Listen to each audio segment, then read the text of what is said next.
Hi-ho all! Let's play Dragon Force. MarauderEX here. Still just trudging along. Sorry there hasn't been too much, expansion in these movies. The last couple of them. I've been, pretty much just treading water as far as the management goes. That's gonna get better here in the next couple of videos. I'm gonna go out and just start kicking the crap out of anyone that I can reach at this point. At this point, it's pretty much anyone other than Goldark. I mean, I've got a straight shot to just about anyone. So, let's kick this off. I really need to level my second group. None of them are level 5, which means none of them have their level 2 ability. I need to fix that relatively quickly. My other group, however, is on its way to learning its level 3 ability, so I'm doing pretty good with that.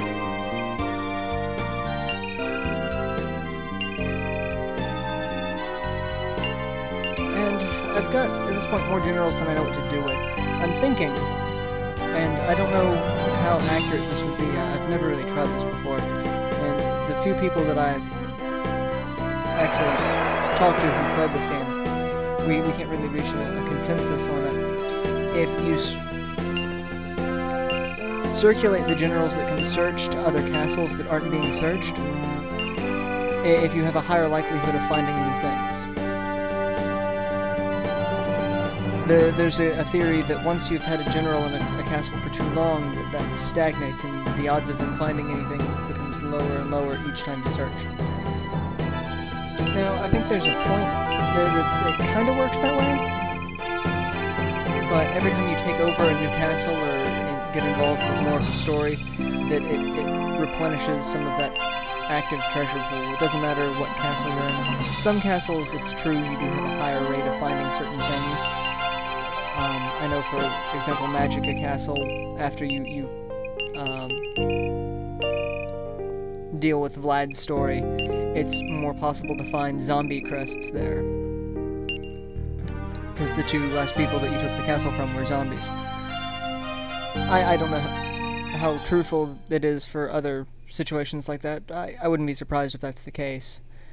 I just don't know if I want to start, cycling so many generals around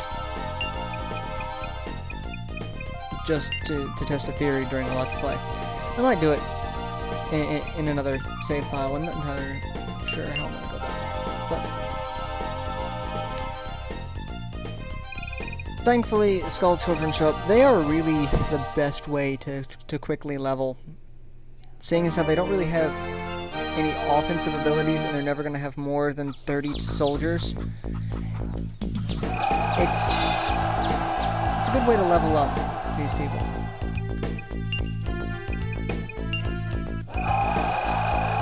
Which, I may just stick Teiris in this castle that I keep having to abandon every time Skull Children appear, and have that be, her job is just to be Skull Children deterrent. But sadly, I don't think I'd get too much. I wouldn't get a steady enough XP because they only show up once every 1 or 2 domestic affairs. And that's not once every domestic affairs. Or else I'd be a lot higher level than I am right now. But I mean, their most devastating attack is Shiva's dagger, and that's really not devastating at all, considering I really don't have Impeak.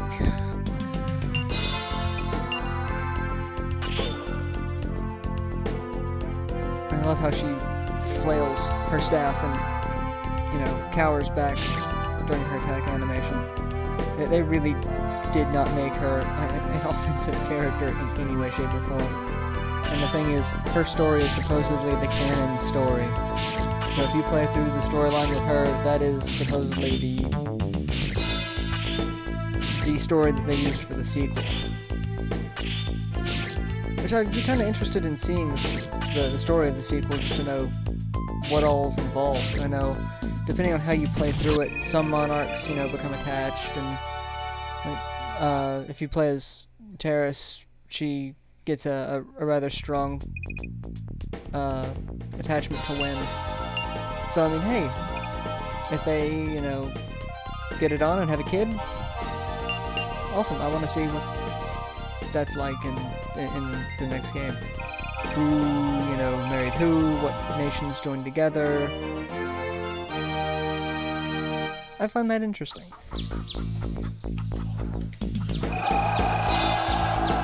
The Black Knight.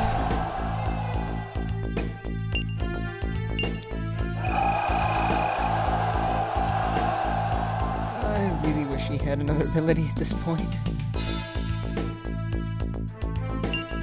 Granted, Cross Slash does decent amount of damage, so...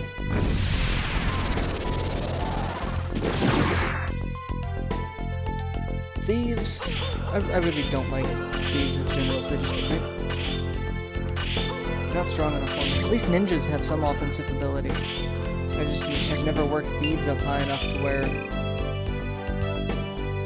get something else. I probably should. I'm kind of curious as to see what the level 2 ability that thieves can get beyond Shiva's dagger.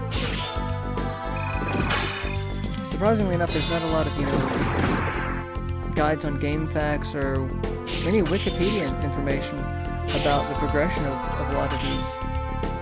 I guess if I, you know, had more time and I wasn't a lazy bastard, I might actually come up with all that information if I could track it down or just play through it to where I could know that information. But sadly, I don't have the time, and the time I do have, I'm doing the Let's Plays, and that's about the extent of not being a lazy bastard that I can muster. So. Alright, so Skull Children down, which delays my plan for advancing just a little bit longer. But, c'est la vie. I'm kind of used to it in this game at the moment. Never had quite this much issue with it before, but yeah. Alright, I am gonna go ahead and cut the video here in a second, since there's not too much more I can do without encroaching on my self-imposed time limit. So I will catch you in the next installment.